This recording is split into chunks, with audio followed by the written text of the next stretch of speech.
Eric, which way we heading on this? I would love to talk about SEO failure today. Please explain this to us. What does this mean? It was Eli's document that he shared with us. Where's Eli at? Well, like He's returning late. SEO is not going to exist anymore.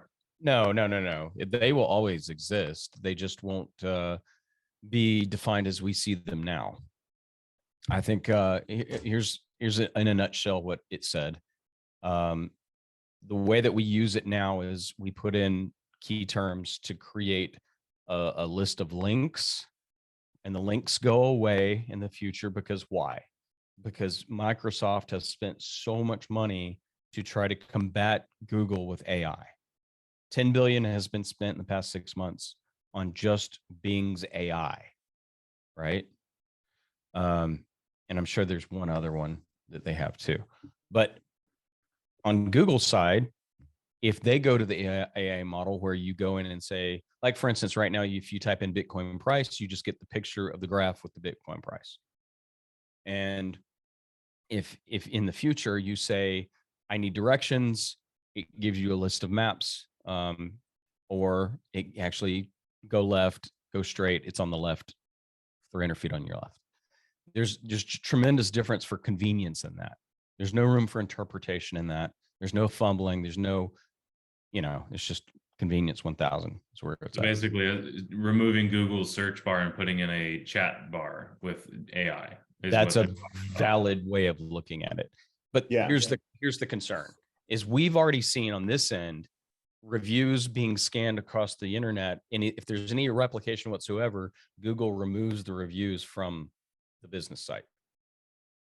In addition to that, we're also seeing Google controlling what they find as valid businesses or not. I've got 2 people in my office right now that has been 2.5 months to validate their business, and they're not doing it. And then there's businesses inside of Tom Ferry right now that are posting about how they've been removed, deauthorized from Google as a business. So there's standards for businesses up. They're changing the SEO game for if we were to buy into it, we are no longer a valid player in that space. And we've seen progression and disruption from Google since the start, especially with fair housing laws and everything else that keeps us from doing the certain things. That's never going to change. It's going to change, but here's my thoughts is 5-10 years ago, when you Googled something, you're looking to read an article on how, like, let's say how to, right? How do I fix my garbage disposal? How do I fix whatever?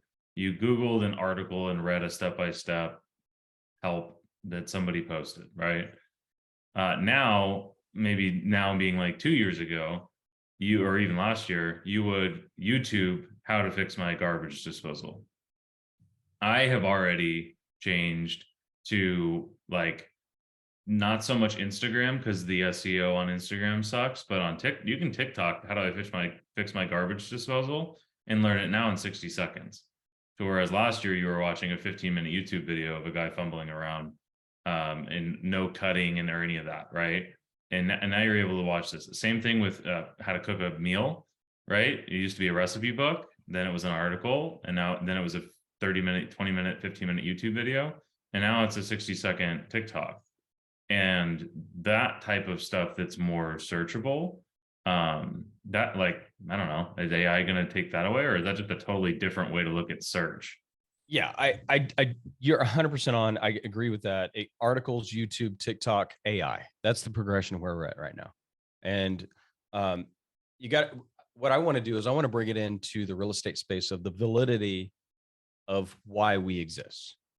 Because if we don't know the definition of where we are as far as providing a solution, then this will be a solution for them. Having AI will be a solution for them. Them being the consumer? Yeah, the consumer. So where I see, I kind of fundamentally disagree with AI. Like I think there's going to be, at least in anywhere near future, I think the reality of AI being able to actually do anything properly in replace of a human in our space is unlikely, very unlikely. I think AI is going to take a huge seat in lead generation and conversion. but I don't think it'll replace the agent. I think it'll level up systems. I think AI is going to level up systems as opposed to replacing high-skilled salespeople. Emphasis on high-skilled salespeople. If I ask a neighborhood right now, or a person in a neighborhood, the value of their home, and they type in their address on AI, it will give them the data that they need because it's data and not emotion. Truth? For an appraisal, yeah. But a home Okay. buyer does not buy a house on if that was that easy, you just get an appraisal and slap a sign in the yard, and the buyer would say, "Oh yeah, it's appraised for No, that." I'm not arguing that at all. I'm arguing the fact that because of my content isn't reaching them, it's exposing them to what things are out there for contracts. Like a buyer has 33 outs in Texas. What it looks like if you don't show up for closing. What are the things that I do to protect you in the space of real estate? All comes as content now, right? For the consumer, they know nothing and don't want to know anything about real estate because we're the overpriced people that are always hounding their emails. And if we can control better content, I think that we can get in front of it. But it's going to be at a lower, like a micro level versus a macro level. I don't think you're going to get in front of AI because people will ask Google more shit than they'll ask their best friends or family. So I think AI is always going to be there. And I think our lifetime or generation, we're still going to have high qualified salespeople and professionals doing the job. But it's not out of the realm where that could change. So I can't trust AI. yeah, well, you can't trust AI because that's where we are at, but the generation after us can and will. So playing on what you just said, right? So Scott Galloway in his book points out that we ask Google the questions we used to ask God, right? It's a very profound statement. The difference between Google and AI is, and the reason why we felt very comfortable about asking Google questions is because Google didn't give us one answer. Google gave us a bunch of answers to choose from. So it's still in our DNA, gave us the ability for self-determination, right? Here are our top 5 choices. We might only read one, but we're choosing the top one, even though we know that there's 3,764,000 different answers, right? In 0.29 seconds. We get off on having that much of a choice that fast and still only picking one. The topic started with the death of SEO, right? Is now I want homes in Tucson, homes for sale in Tucson. It's going to give us, in no particular order, Zillow, right? Then it's going to give us, what's the other one that nobody uses anymore? Then it's going to give us a bunch of other agents. And we have these choices. Once AI is fully integrated, it's going to give one answer. AI doesn't give selections. AI gives an answer. And that's where it's going to kill our ability to be found online. I want to buy a house in Tucson. And then it's going to give an answer, but it's not going to go, oh, well, you can go to Zillow, you can go to realtor.com, you can go to finding homes in Tucson, you can go to Tucson. Yes, that's what Google does. AI is not going to do that. And so when Eric, or even that document that was shared in our text, that's the problem. And they use a great analogy, right? You ask Google right now, gas station, or you have a gas app, so you can choose the lowest prices based on where you're at. If AI determines it, it's going to be Circle K as your choice. And as you're driving to Circle K, you're going to go past a QT and go, why the fuck didn't it tell me to do that? Because Circle K paid more money to the AI. That's the manipulation. And then that changes our self-determination. That's how I interpreted that document and what we're talking about. Eric, is that what you were thinking? Yeah, that definitely summed up a lot of what I was thinking. But I was trying to tie it in with Christian's ability to create content and how I think that there's some opportunity in getting in front of people and still being a face and a tangible person, at least for now. So then That's why I took are we creating content for the AI, or are we creating content for the consumer? Yes, I mean, so the reason I took the conversation the way that the direction that I did, Eric, was you have SEO, which what I took from that document was Google will replace, search with Ask Me, and that's going to go with the direction Scott said if they chose to do that, which obviously that's what ChatGPT is doing. The point that I was making is I don't Google things anymore. I YouTube them, and now I'm almost like you TikToking them, and I'm 29 and I don't even use TikTok or have it, right? So like the next generation, if you asked a 15-year-old kid how to do something, they're going to TikTok it, right? Yeah. And I think the other important thing to understand too is like I would love to see Google's interface the day that it came out. It's probably wildly different than it is now. And that's what ChatGPT looked like. That's where we're at with ChatGPT is Google on day 3. But my point, Eric, is with that type of content stuff is YouTube uses AI to suggest what your suggested videos and all that stuff is. Someone's not pushing buttons to make that shit happen, right? An algorithm to some extent, I'm sure has AI in it. Facebook does that when they're pushing shit to us on Instagram and Facebook and all that. So I think it's I think the days of keyword stuffing are already over. If you talk to anybody that knows SEO, like it's not quite that simple anymore. SEO is way more based on delivering the best content, and then that content winning and actually being used and helpful. Looks pretty similar. Wow, that's crazy. That is crazy. Oh, is that the original? That's not the Yeah. first Google Doodle, but that's the first search bar. Yeah, it's first search bar, 1998. Just so you guys know, the first Google Doodle included the Burning Man symbol. Just saying. True story. I would love to know what you were subscribing to down at the bottom there. What? Google monthly updates. How funny. Oh yeah. Yeah, what would you subscribe to? I think an easy like combat for us is that I'm going to bank on humans wanting human connection in the future. And that's why our main focus for this year is to build out just organic content machine, or evergreen content machine is what we're looking for. And it is not, frankly speaking, it's a lot of work, but it's not difficult at all.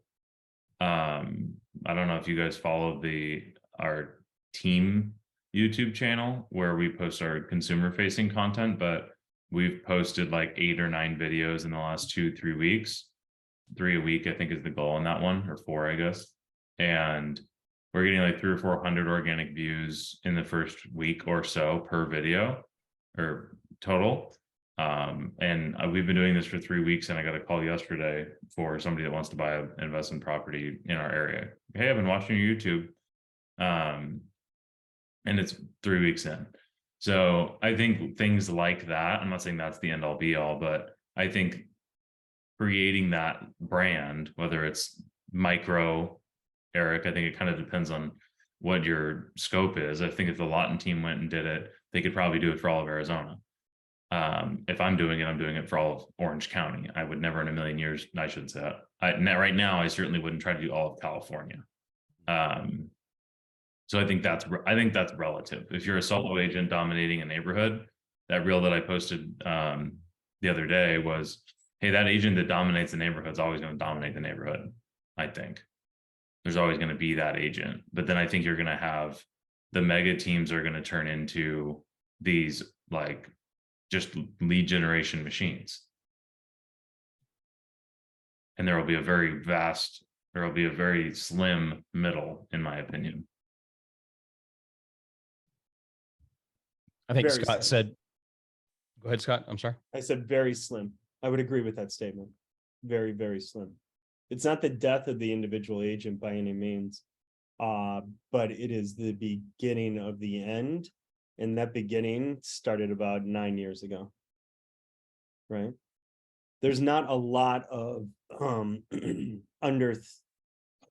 there's not a lot of 25 to 35 single agents that are operating at a 200 unit capacity or 150 unit capacity, right? If they are, then they still have a support system that may or may not be prevalent, right? So support system and or team, but there's the ability to go it alone is decreasing quickly. Would you say it's not the death of the individual agent, but would you say it's the death of like the traditional brokerage model? It's going to get me in trouble. Absolutely. I don't even need to think twice about saying that. I think that my grandfather's brokerage model I am shocked that it's still here now. And Did you say Century 21? No, man, I got good friends at C21. They represent, but you know, at the end of the day, bars and nightclubs have to change their brand, their look, their operations every couple of years if they want to make that high money, right? Everything else is an anomaly. So if they're still in existence, and you know, and I know this is being recorded, so I'm being as tactful as I can, but when I talk to some brokerages across the country and they tell me which franchise they're in, I'm like, I honestly didn't know that franchise still existed. And I feel like I have a good pulse on national real estate operations, and I'm blown away. I'm like, how much do you pay annually for that franchise fee? And what is it that they are offering you? Because it can't be anything. Right? Again, at the risk of not using names. So It's interesting. I think that's the obvious. I mean, when I first got into business, I was like baffled at how poor of a job. And I'm at a brokerage. I started at a brokerage, and I'm at a brokerage that does the best in our local market on training new agents. And I'm like, this is horrible. Like, I'm just watching 9 out of 10 people in the class like, oh yeah, I don't know what to do, so I got a real job. I'm like, this is awful. And that's like, no wonder there's an 87% failure rate or whatever the number is. But the brokerage model is very different than the team model. So very differently than the way you think. right. Yeah. Will the new brokerage model become the mega teams, where that's like the new Will mega teams become the new brokerage model? Yes. That's what, yeah. It could be the other way around. I don't see the mega brokerage becoming a team, but I do see a mega team becoming a brokerage. And that's the new model. Yeah, I think that, you know, there's got to be some factors, right? I think that, I don't want to phrase this. If your model does not include a real strong accountability to the leads that they generate, you might as well just sell it off to somebody quickly before they realize there's no money there. And that's where teams will always have the upper hand. There are teams that don't generate leads, and I think that they have a lifespan of about 7 years. Teams that generate leads have a much longer lifespan. Why? If they hold people accountable to those opportunities. And so, you know, you can call them channel accounts, you can call them partnerships, powered by whatever, but, you know, a relocation lead with 40% off the top and then 30% to the brokerage, and then there's fees that the agent has to pay to close the deal. Now, that sounds like a really good idea if you're the person generating the business. But if you're the agent on the ground, you're not going to make any money on that. And trust me, I feel that we have about 1 million too many agents in this country anyhow, but that's the next biggest problem, is what's the tax to generate those opportunities? And going back to the original part of the conversation of how do agents get found? Are they building the right relationships? Why do agents hate Zillow? They hate Zillow because Zillow does a better job of finding new clients and nurturing those clients than the majority of agents in this country. That's funny. It kind of ties into what we were talking about yesterday in our coach call. How you were saying that you should be focusing 10% or greater more of your time on referrals more than new business coming into the database. 100%. But that means that you still got to be giving, like, when people say that, I think agents hear like, I just want to work on my referral business. That's not what I'm saying. I'm saying that people need to go head on into building content. And Christian, undoubtedly, I think that you create more usable leverage content than anybody else I know in the industry right now. I am in awe of how much shit you put out. Good stuff. And that's just never ending. And I wish I was that young that I had that kind of energy, but I don't. But agents who aren't doing what you're doing do not have a future in this in this industry. They just don't. Right? People are finding you on YouTube. Do you know how hard it is to get a lead off of YouTube in our industry? So when I say that people need 10% of their time more in building those relationships with clients, I'm saying that you should be doing a metric ton of activities in lead generation, and then 10% plus metric ton in continuing the relationships that you have, not just relying on one. Sorry for my rant. Oh, it's good, man. Here's put it in context, Christian. This is what he said. So I came to him, I said, if I wanted 12 agents before December, I want 20 listings, 20 buyers, and I want to see where I'm exposed inside of my business right now. He said, there's one answer. Content being pushed out is the model to follow. Yeah. Which is no different than Tom has been preaching, which is no different than what we see some successful people doing it. I just don't think that the switch is always being made with agents. What I see big time with content specifically is like the differentiating factor that you said for me is what I'm doing is usable content. And there's so much, like if you look at the influencer realtor market, it very like what percentage of it's usable is very little for most. Yeah. And that's the difference, is the tactical boring versus like sleek and sexy, and what works and what's your market that you're going to. You know, if I'm going to consumers, I don't think the viral TikTok, Instagram thing is what's going to get clients necessarily. Also looking for that, like our big play is Evergreen. Evergreen content for agents, Evergreen content for consumers, where it's searchable and it's there for, it'll make sense 2-3 years from now. Define Evergreen. Evergreen so if I do a newsletter and it's, this is what's going on in the marketplace right now, that is not Evergreen.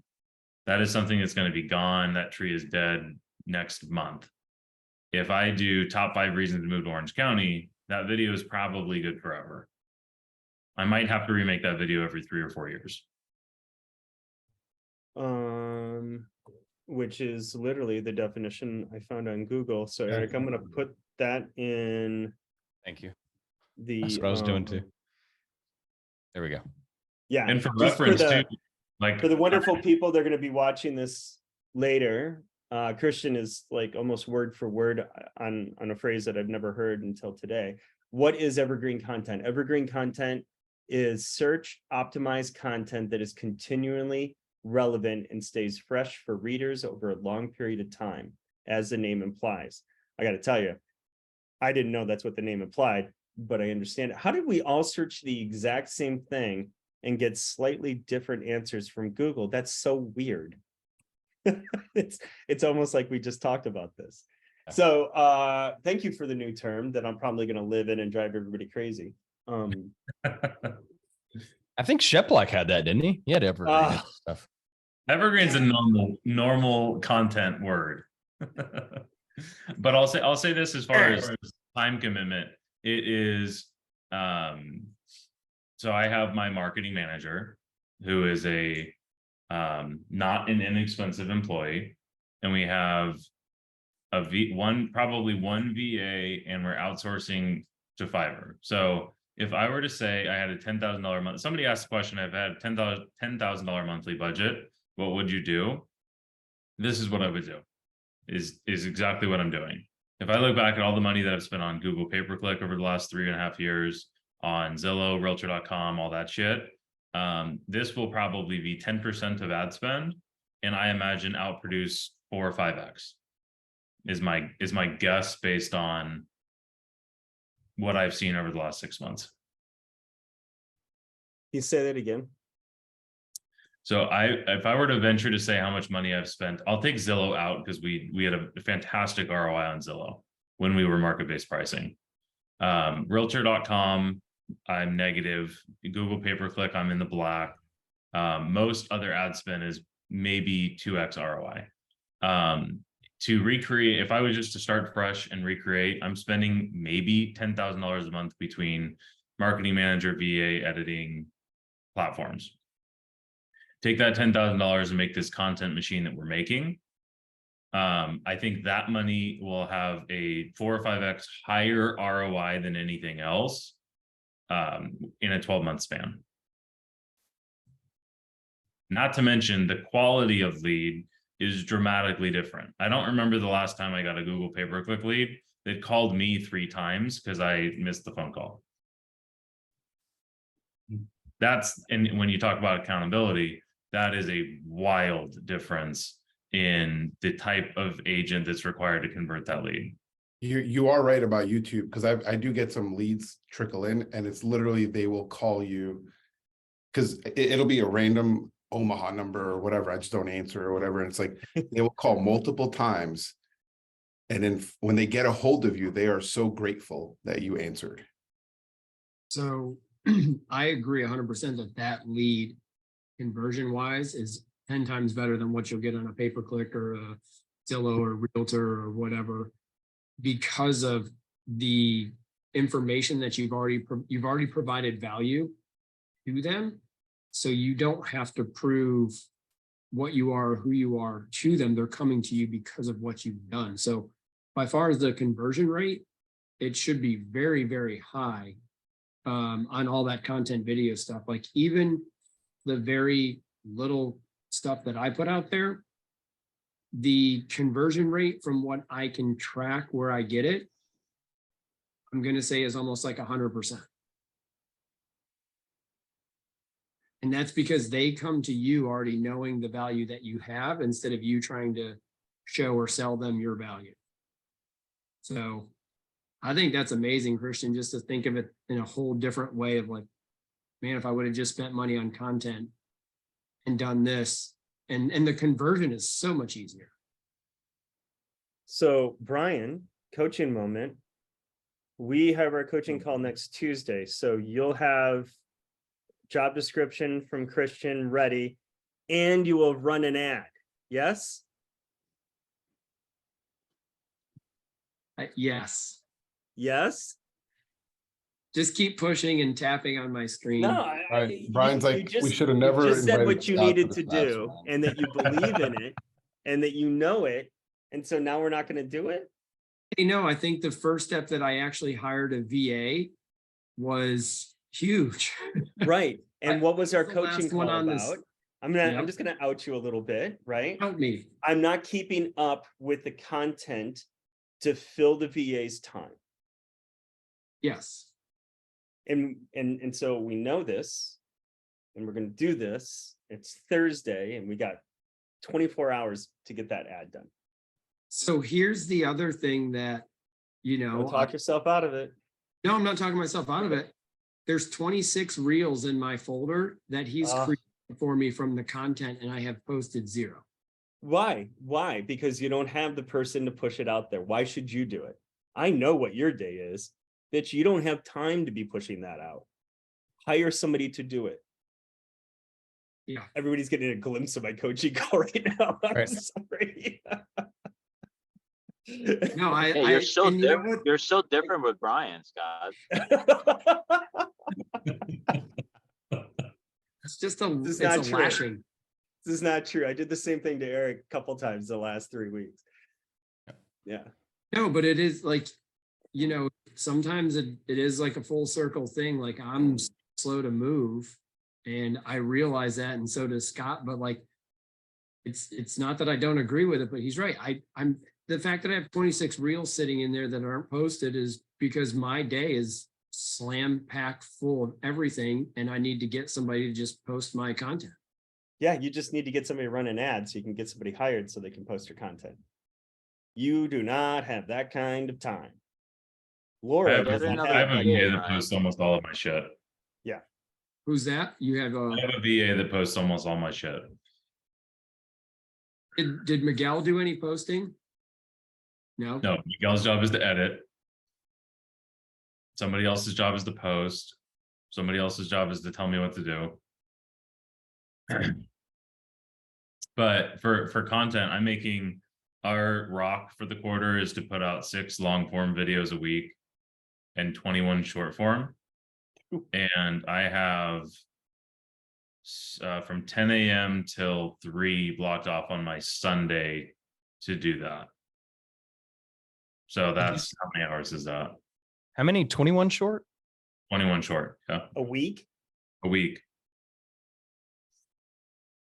See, I was right. Christian, Maybe can I shouldn't. ask you a question on, do you have a mapped out plan of the content that you're creating, or do you just go with what's, because one of the things that, and I talked to Scott about this, is because like, I want to be very tactful with the, you know, content, the way it's put out, and the, He already said no, he doesn't have what you're asking for. I know, but I'm asking like, why do you think it would be better if you had a full mapped out, like, here's where I'm going, and you're going to engage the user to either go back and watch them in order, or to be like, I'm going to follow this religiously because he's going in a direction where I'm going. We're not creating Game of Thrones. Nobody's gonna watch our shit in order. It's a good point. It's not Game of Thrones. It's you have a YouTube. I imagine you watch YouTube, Brian, right? You have a channel where you would just go and just watch video after video after video after video that have like nothing, relatively nothing in common, but they're all one niche. Yeah. Right. Like I'll find a podcast that I like of a person that I like and watch literally 100 hours of content in a month. Right, or whatever. That's what you're looking for, right? So you're looking to be, so what I'm writing down is like the step-by-step process would be, number one is, what are you trying to accomplish?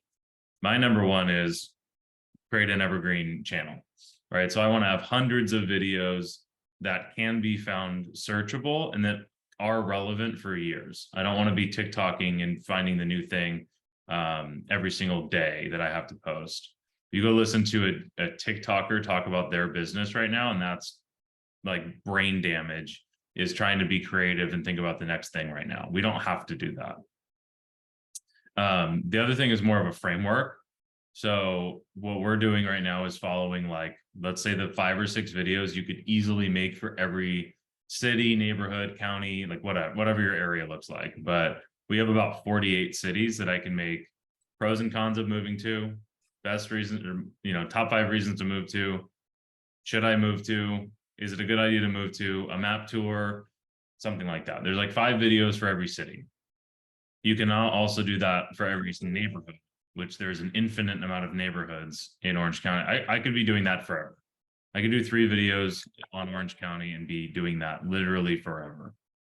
How I tactically did that was I looked, I used TubeBuddy along with SEMrush, which you do not need, but TubeBuddy was probably, if you're going to do YouTube, probably the best thing to do. And you're just looking for what are the terms that people are actually searching for, and then make the videos in that order. Most search first. TubeBuddy? TubeBuddy. Oh, TubeBuddy. Okay. TUBE, like YouTube. Yeah, I got it now. It was. Yeah, and just understand, like, you're gonna suck in the beginning. I committed to making content almost a year ago, and I kick myself weekly for not starting it a year and a half ago when I originally started, like looking at it very seriously. And frankly, it was because we had something else that we thought was important that wasn't, and this was the thing that I kick myself for not doing a year earlier.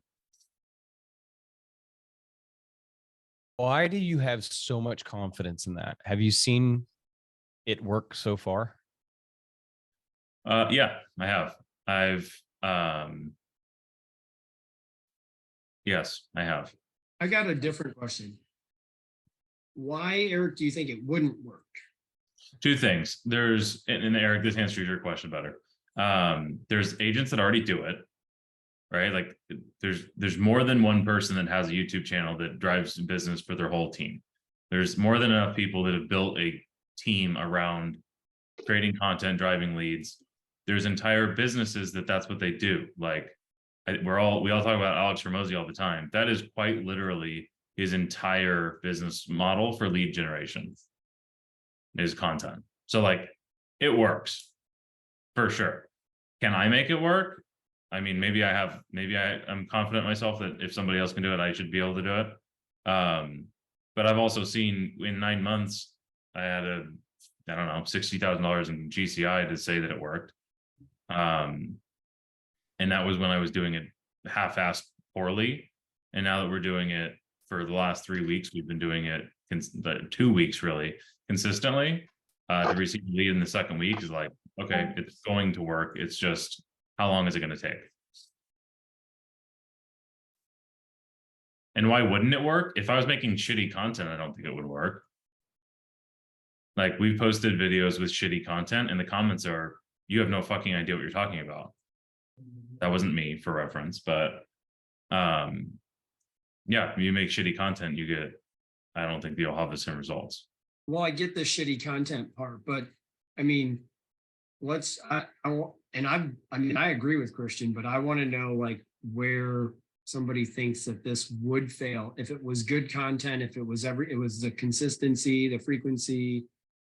If I was going to start any business, like let's just pretend like I wasn't allowed to do what I'm doing now. If I was to start real estate coaching tomorrow, I would be in front of a camera for 48 hours straight, making all the how-to via realtor videos I could think of. And that would be my content marketing, driving to a landing page to my Calendly. Mental note to self. Thank you. I appreciate that. You're welcome. Follow Will Draper. He's just fucking blew up in the last 6 months. Because he shaved his mustache. He's good on content. He is good on content. He is good. Who's the best on content? Tom fucking crushes content. Who's Will Draper? I'm asking. He's part of my cohort. He came in with Emily and I. Will Draper. Is he in North Carolina? I got 63. Yeah. Yeah, he's in North Carolina. Well, I'm gonna add him as my friend. Oh, he rides a skateboard. Okay, he's cool. Yeah, he's a really good guy. Oh yeah. Oh, look at that, Russ. Okay. All right, I followed him. Okay, what are the qualifications of the VA in this case? Knowing you have a marketing manager on one side, everything gets outsourced to Fiverr for everything else. What is the specifics you were looking for in that VA? Are you looking for somebody to post your shit? That would be nice. If you're looking for someone to post, you need to trust them because they're going to be logged into every single one of your accounts as you. That's my problem. Well, I don't trust anybody. Drop that problem. That's nonsense. But you do need to trust them because you're going to be logged into all your stuff. And they need to be able to press post. like, if you were, Brian, if you were to have your phone and you were to say, I want to post this reel, you would need to be able to push 5 buttons to post it. Most VAs should be able to do that without fucking that up. The problem lies in creating the process to make it all happen.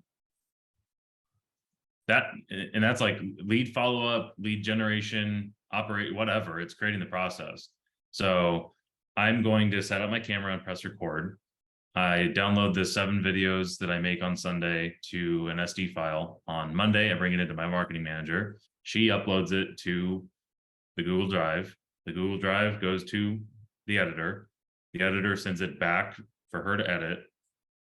Once she edits it, gives it the thumbs up. She plans it out on what we're posting, what day, schedules the headlines, schedules the tags, not scheduled, but makes the headline for the title, makes the thumbnail, right? Once that's all done, then she schedules them all out to post. The stuff that can't be scheduled out to post, she gives to the VA and says, hey, you're going to post this on these things on these dates. That's the process. So you have to make something that works. So like if any, so like an assembly line kind of, if any part of that gets fucked up, like if I don't shoot my videos, nothing else happens. If she doesn't send them to the editor, nothing else happens, right? So like where you're at right now, Brian, with those 26 videos is the break in the supply chain or the break in the assembly line is them getting posted, which is why Scott's saying to hire somebody. It sounds like you need to hire a marketing person anyway. So that'd be an easy assistant. I've outsourced the marketing now, and I have to, we're in review on like what they're going to do, but I feel like this is probably like they already have access to all my accounts. Ask them if they'll post for you They and how will. much it would cost. I mean, they'll do it. We're supposed to meet. It's either this Friday or early next week, depending on what time they're available. But we're supposed to have our map of what they're going to do for me. And right now it was just basically switching everything over to them and getting it all organized so it looks the same. But they can certainly do the postings. And they actually have access to the videos right now. They have access to all the reels. So it's just really telling them or giving them the authorization to do it because they already are in my accounts right now. Process. And they actually communicate with Miguel. That's Yeah, good. but Brian, meet with him this Friday. Yeah. Instead of this Friday or sometime next week, meet with him this Friday. You have content, you do business, you've got a shit ton of listings coming down the pipe. You got a flex team, you got a bunch of agents on the team and in the brokerage that could all use some social media push, whether they like it or not. Yep. I'm writing the email right now. My man. Okay. Eli, you make a shit ton of content. I do. What's your strategy plan around that? The same. I just I time block when I shoot. I try to get everything I do recorded any way possible. I have an editor who gets access to all of it. He just goes and edits it. When he's edited, he puts it on a drive, and we use Monday to keep track of everything else. My marketing coordinator just, either uses a program to what's the word, to post, right, for a later time, or she just posts it for me. Like, she just take care of all that. I don't even think about it. Like, for example, Eli. I've not done any, like, I've been hands off for months. I just shoot. Which is like, I'm very VE heavy, which is good and bad. Like, my content could be a little bit better if I had like a better person, like a manager, content manager, something like that, or like a producer you can call, but it works for what I needed to do. Hey, Eli, are you the one doing the commenting on your social medias? The commenting, probably not, depending on my team does do engaging for me. So. Why are you getting some? Well, I comment on your Facebook. That was me. Okay, I was just wondering who I was talking to. No, that was me. That was me. All right, no, that's awesome. Yeah. No, I learned a lot today. Scott pushed me off the edge, so I So right now. one thing that my VA does, just like she does all the time before they post, they have a little like strategy that, kind of helps with like getting exposure and engagement. So basically she goes and creates a fresh post, right? And then she goes and engages with like 10 or more people, right? She comments then like certain amount of people, she DMs certain amount of people, right? So she does that before she goes in and like schedule the rest of the stuff for the day. Just because, I think she read somewhere that that's what Instagram likes, and that's what she does.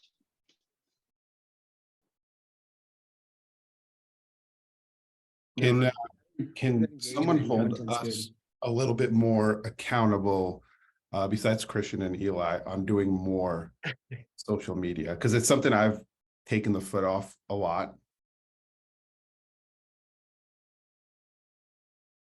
And I think the push from Eric would be great. I'm throwing you in there too, Eric. Just gonna throw you. So what you're looking for, Sean, is for 3 of us to vote for Eric to hold us all accountable. No. Well, yeah. I mean, you're on mute, Eric. Good. There was an F-bomb in that. I'm a little bit of a hypocrite in that because I'll be in the middle of it. Yeah, I agree with you, Sean. I tell you what, who needs the accountability? Because Brian looks like he's got an accountability partner already, and Scott Gibson. What? Okay, I don't know if he's on your screen like that. Scott's that way for me. Yeah. Yeah. So Sean, you and I will commit to that. Right. Okay. What about the rest of us? No, you don't get to see our failures. Sorry. My question, Sean and Scott specifically, is what, like, when I go back to the first thing that I wrote down is, what are you trying to accomplish? So if you were posting a ton of content, what is the goal of the content for you guys? So I never knew about the Evergreen strategy, but I feel like a lot of my posts have typically gone that route in the past. It's been a lot of just obviously like some market data stuff is relevant to today. You're gonna, I post that, but most of my stuff is just, I'm not trying to find trends. I'm not trying to be, it's more my brain, I guess, informative content is what I like to post. So I don't know if that answers your question, but that is the type of stuff I like to post. For buyers, sellers, agents. So now it's all 3, right? Before it was buyers, sellers, now throwing in some agent facing stuff as well. So that's what I struggle with big time is what do I post, where, how? Because I feel like if I'm posting how to do an open house, a consumer is following my channel thinking, what the fuck am I watching this for? Hey, Sean, do you know what your #1 video was? 5 reasons why you will love living in Surprise, Arizona. Yeah. All my And videos. if anybody's ever lived in Surprise, I've been to like Surprise like 2 times in my life, I think. And You should remake that video for every city. I have, just so if you look at my YouTube channel, right? So top 5 reasons to live in Tempe, 20,000 views. Top 5 reasons living in Chandler, 13,000. Then 12,000 for Surprise, and 10,000 for Mesa. But all my like how to sell your listing faster, 30 views, right? When it's city specific, town specific, it just crushes. And why I don't go back to that, it's like mind boggling when I'm just, all my leads have come from why to live in Tempe. What if you said how to sell your listing faster in Tempe? Yeah, like. Yeah, but This is the difference. You're competing with, when you post the video, how to sell your listing faster, you're now competing with Tom, Hmm. as opposed to competing with another realtor in Tempe, Arizona for the home buyer seller leads. Yeah. That's the problem. And Tom has a very clear, his channel has a very clear audience, right? So when we take our audience and we muddy it between buyers, sellers, and agents, even buyers and sellers, it gets confusing. I heard a guy talk who has a very successful YouTube channel, and he said it took a year to transition from buyer leads to seller leads, because he had to change his entire content audience to sellers, and it took a year to make it like consistent the way his buyers were. So that I think is the number one most important thing for me, at least, doing it, is I want to get getting super clear on who do we want our channel audience to be. I agree. I think the first thing we need to do is, focus and build the audience, right? Once you build the audience, then it's easier from there. And I'm thinking maybe, I don't know, what are your thoughts if you do, if we're struggling between like, hey, am I consumer facing or agent facing, right? Like maybe create a specific show around both or are separate, and you build that, right? Maybe you build your audience through, I think you need to pick like a platform, in my opinion. If it's Instagram or if it's podcast or whatever it is, that's where you build your audience there. And then from there, you can start focusing and growing in different areas.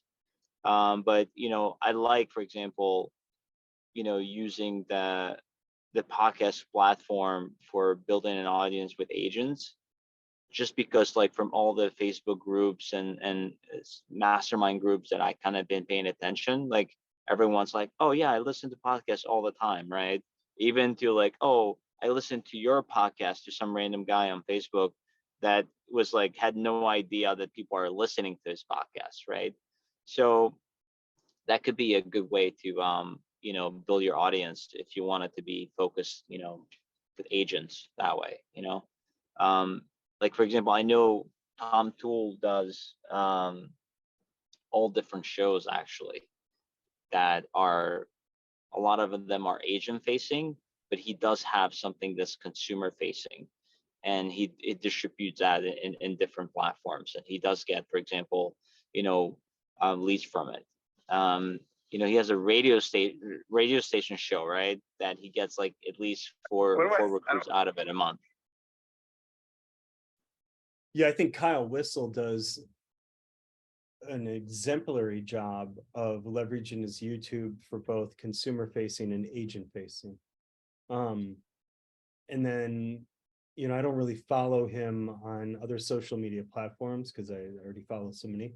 So I would be curious if, and I'm going to look now because Eli, I think you're right on that.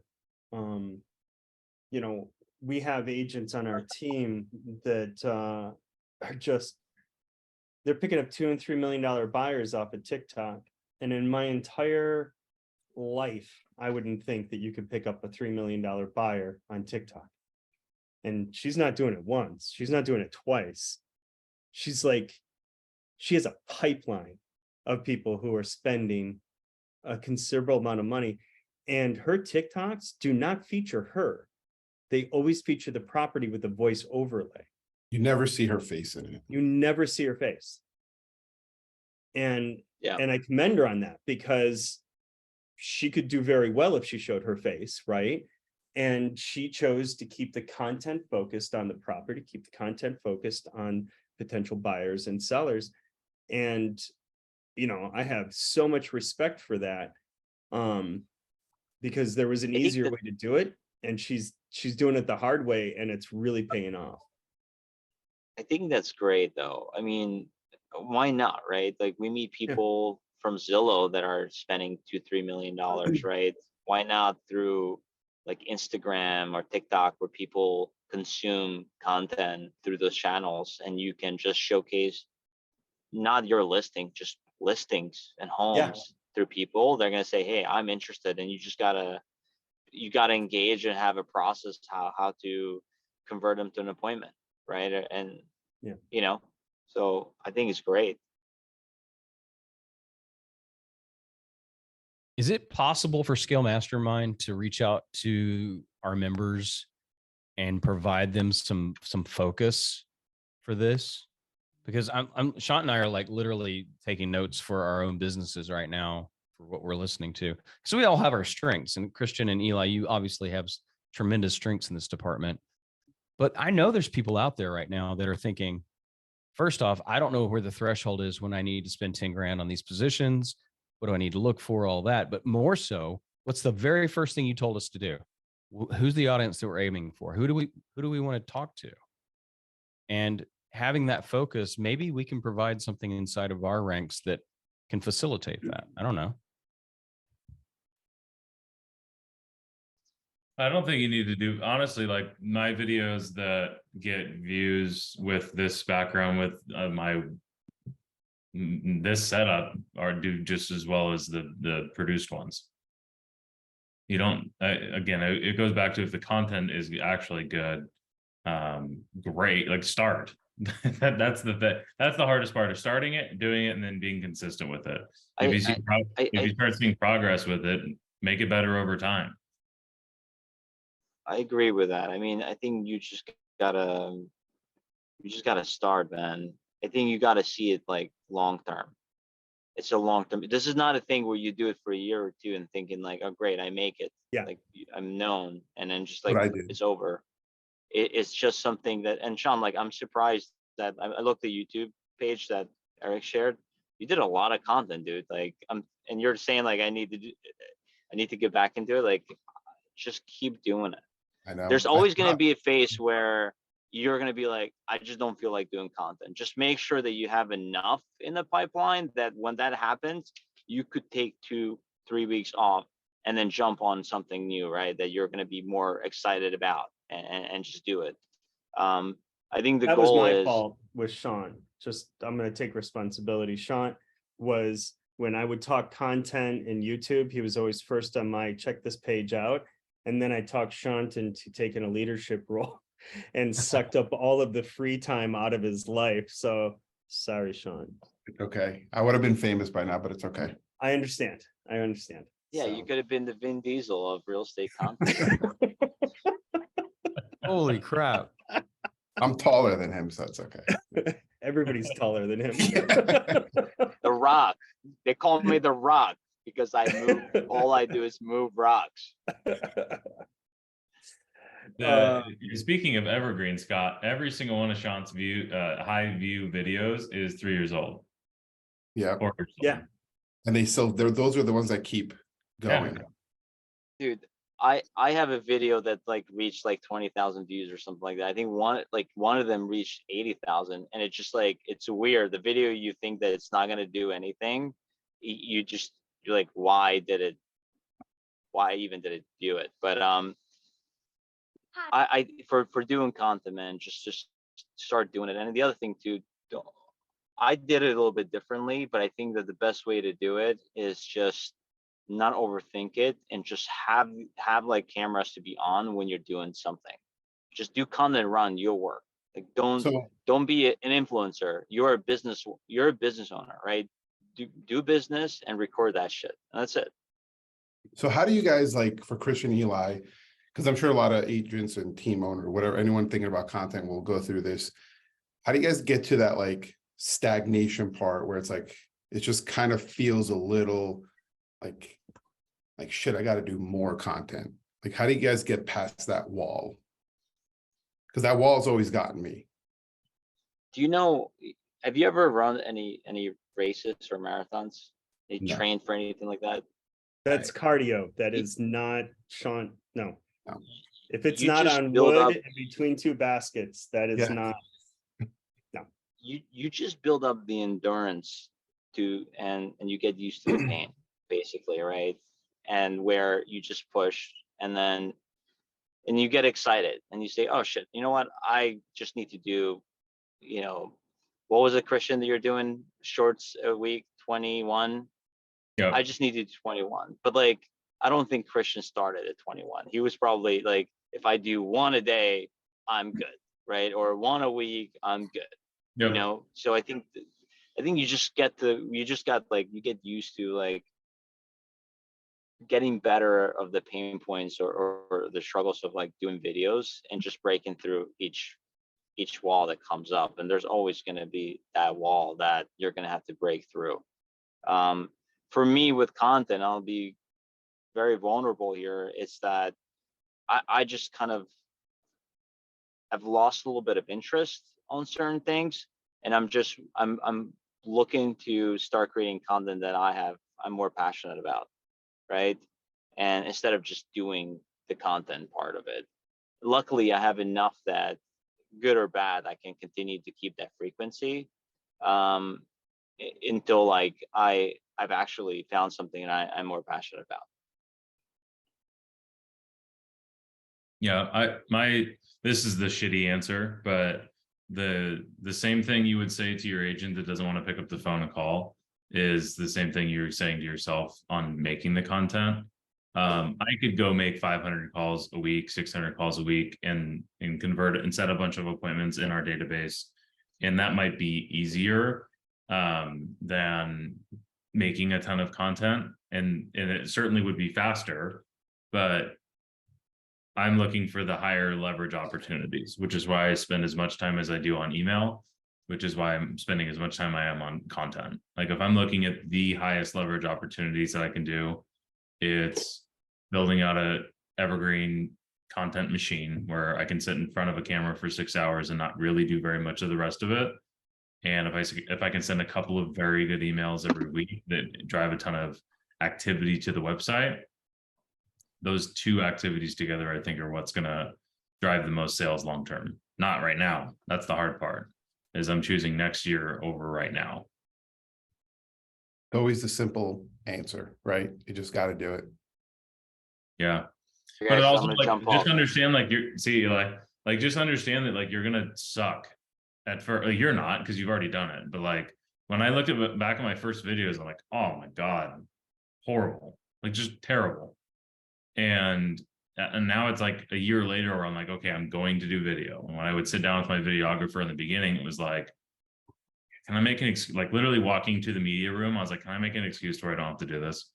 Like, I'm busy. This is really important.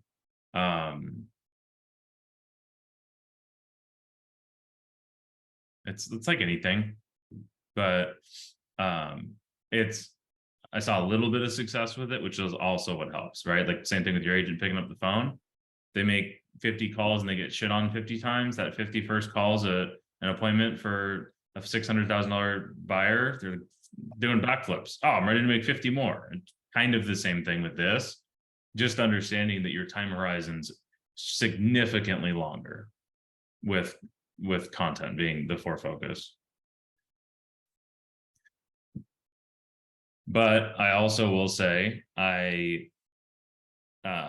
not necessarily before you start, but very early on starting, is have an actual like goal and process to what you're doing. Early on, I was just making content with like no real focus on it. Somebody asked earlier, like Brian, you asked earlier, you know, are you planning on them watching all together, any of that stuff? Yes and no. Like now, yes and no. Like if you're watching a video and I'm talking about the pros and cons of moving to the city, and I talk on one topic, I might say, and if you want more information on that, go over to this other video that we did. And if you just did that on every single video, then you're going to increase engagement. Just like if you use a outline on every single video, your consumers are going to understand like the cadence. I don't know if anybody's ever watched Graham Stephan. Yeah. He scripts every single one of his videos, and every single one of his videos is in a framework. You know? So he's not recreating the wheel. He found something that works and he just dove into it. But he only makes like 2 videos a week.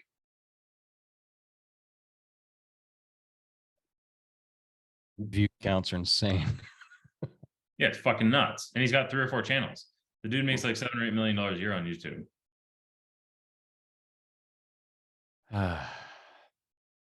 It's just like anything, right? In real estate, it's, you got to do the activity, but you need a strategy, a plan. Like you could farm a neighborhood, but without the plan and the intention, it doesn't go anywhere. Same with social media. You have to have the plan, the strategy, who's your target audience, just like anything in real estate. Yeah. Scott, what are you thinking? I had to look up Graham Stephan first. No, this is such a great video. You know, Sean and I have been kind of messaging back and forth about where we see some opportunities. So I just wanted to share. Just for our, was that Eli's video? No, it was Graham Stephan, sorry. Oh, okay. You know, why don't people do it, right? When we look at, you know, when we look at certain businesses, certain people in the real estate industry that have or haven't done it, do we have to look at their business and say, how is it possible that they've gone to X number of transactions and they don't have a serious presence or consistent or any presence at all on social media? Is that because they're already drowning in opportunity and they've had to choose, right? There's only so many hours in a day. And yes, you can hire somebody, right? Like I've gone hard after Brian on this because Brian and I have been talking about this for a while in our coaching sessions. Now you can hire somebody, right? But since he's not here, I'll defend him very well. You can only hire so many people at a certain amount of time. What's the opportunity, right? And so for agents that are watching this, they're like, you know, I think that if an agent watched this, they're going to feel like they need to hire this person, and get a VA. But at the end of the day, if they're not actually producing and working their database before they even get to the social media, before they even get to videos, then it's not going to work. And I think that people just need to always be aware of where the priority is. Revenue, people, opportunities, because the first two will create the third. But if you try and only work every opportunity, depending on how much energy you have and how your luck works, that might work out. But you got to have an SOP, right? You got to know how to hire people. You got to know how to manage somebody to do that, which is not necessarily in the DNA of a successful real estate agent. So that's where my head's going is how applicable and where does this apply to agents doing less than $50 or 50 deals a year, and where does this apply to teams that are doing 500 deals a year? So that's where my head's at. Ready, aim, fire. Great You book. literally just described the book. Yeah, I got to read that book. I'm sure I have that book because you guys talk. Sean, have you read that one? I have not. Yeah, go ahead and get on that. Yeah, Yeah, great that's book. One of my favorites. It's revenue first. The guy wanted to go buy a computer before he started a business. And his, I don't know, mentor or whatever was like, why the heck are you buying a computer? You haven't even sold anything yet. Yeah, that's the way I sound when people are like, I'm going to a branding class that my title company is pushing. Have you done 100 fucking deals yet? No, then don't. You don't even know what people think about you, and you probably don't even know how to use words. So can we just sell a house? Spend your time on that. I said this to some. Sorry. I might, maybe this was in one of the videos I did. I don't remember where I said this, but I already know all of the things that I should be doing in my business, and I don't have enough time to do all of the things that I should be doing. Right. I don't need to learn any more things that I should be doing. I just need to focus on the most important thing and nail that. And then I'm doing that video today. Oh my God. That is so good. Hey, the thought of that just went through my head like, that's a really good video. Shit. That is so good, Christian. I didn't see that one. I don't know if it's out yet, but it was inspired by a really old Hermosu video. And it was like, can you imagine if you just did the things in the business you know you should do? And I was like, oh, Yeah, which is, I wish Todd was on Right. this call, which is part of the win by noon strategy, Mm. right? And I always describe it in coaching calls. I'm like, look, there's going to be those moments where you're going to be sitting at home, either at the kitchen table, your desk, on the couch going, man, I know I need to do all these things. I just don't know what I need to do next. Yeah. And that conversation was 7 years ago, 2015, January or February. I was having that with Todd, right? And I think that that's where, you know, Todd started to, we get paid by the problems that we can solve. And I think that's where one of those things that Todd was starting to work on is, I know all the things I need to do, just got to start doing them. Sometimes people are like, I can't even prioritize all the things that I need to do. What comes next? For that's an everyone, interesting conversation in itself. for everyone watching, I'll just share the win by noon thing for everyone. Yes. Make sure your loan officer buys it for you.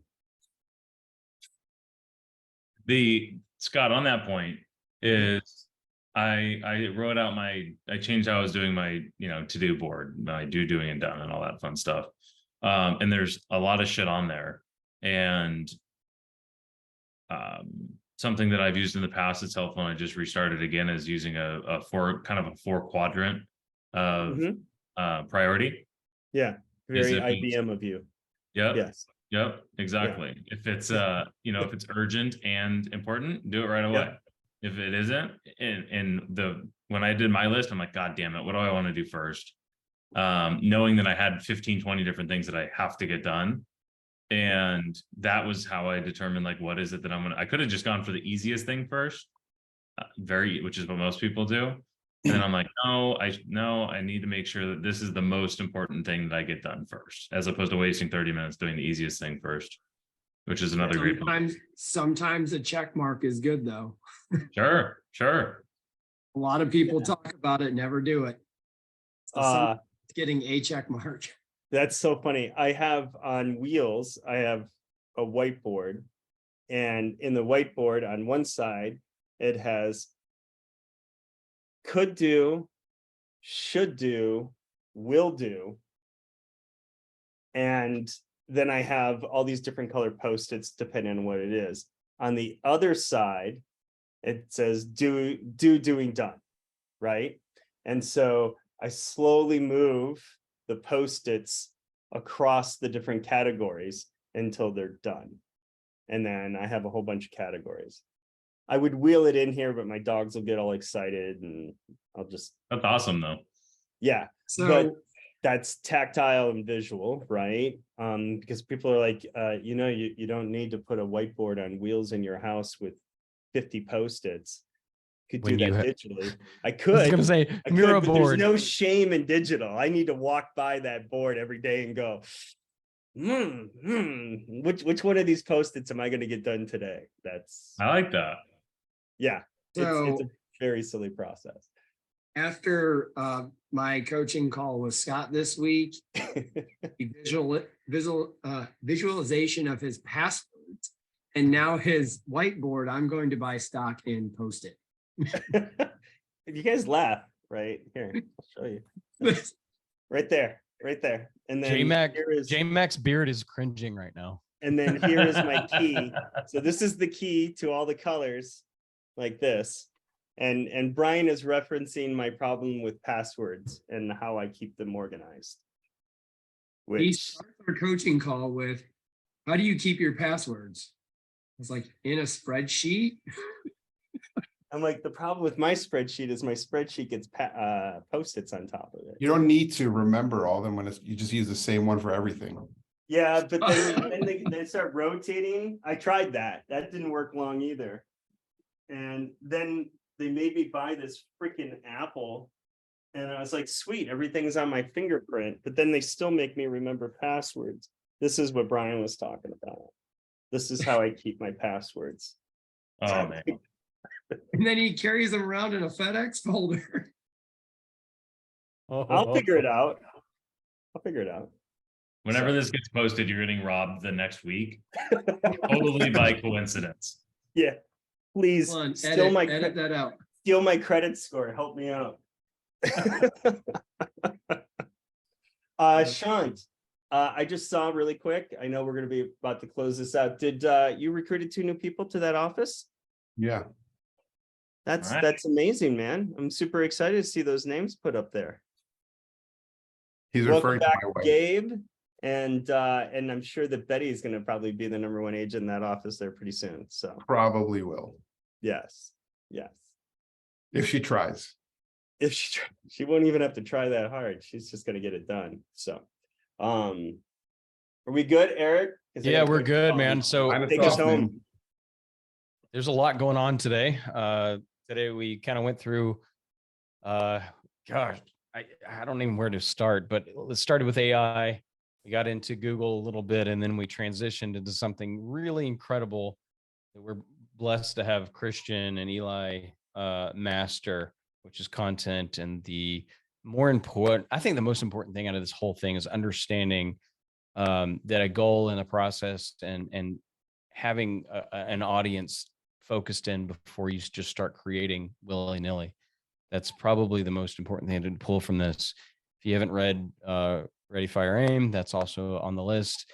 Shant and I will be accountability partners for what step-by-step process looks like to get from where we are to where we want to be, with a few check-ins with Christian, it looks like. I'm excited to hear that Brian is going to be fully checked by Scott in the coming months with his marketing manager.